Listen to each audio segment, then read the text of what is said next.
في أماكن مش بس بنسميها ملاعب، ده أراضي اتزرعت فيها المجد واتروت بعروق الرجال. النهاردة مش هنتكلم عن لاعب، هنتكلم عن ملعب اتحفر بإيدين الناس وبقى حضن للأساطير وملاذ للأبطال.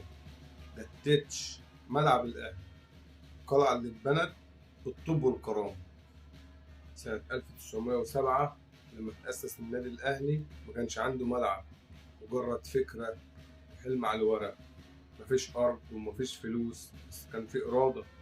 أول خطوة للنادي كانت إنه يستأجر قطعة أرض صغيرة في الجزيرة، والمكان اللي كان وقتها صحراء بقى مهجر بالحلم الكبير. الأعضاء قرروا يبنوا ملعب لنفسهم، بس مفيش شركات مقاولات ومفيش دعم. كان في طوب ومعاول وناس بتحفر وتحت. مختار التتش اللي الناس فاكرينه مجرد لاعب كان واحد من اللي حفروا بإيديهم عشان يبقى للأهلي ملعب يليق بيه. أول ماتش اتلعب على أرض التتش الدنيا كانت غير، الجمهور حضر والماتش حدث مش عادي. الملعب اتسمى بعد كده باسم مختار التتش تكريما للأسطورة اللي بناه، مش بس لعب عليه.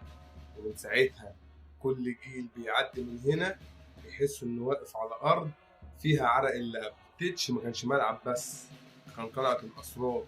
هنا اتخططت خطة الفوز، وهنا الأهلي بكى بعد الخسارة، وهنا الأهلي رقص لما جاب البطولة. من صالح سليم للخطيب لبركات وأبو تريكة، كلهم لمسوا نفس العشب، نفس الخط ونفس المدرج. التتش مش بس ملعب، ده شاهد على ولادة الأهلي، شاهد على عظمة مش في الكؤوس لكن في الناس اللي كانت بتحفر عشان الأهلي يعيش. وافتكر دايما المباني ممكن تتغير لكن الروح اللي في التتش عمرها ما تموت. لو عجبتك القصة دي اعمل لايك واشترك في القناة عشان لسه عندنا حكايات كتير من قلب التاريخ الأهلاوي.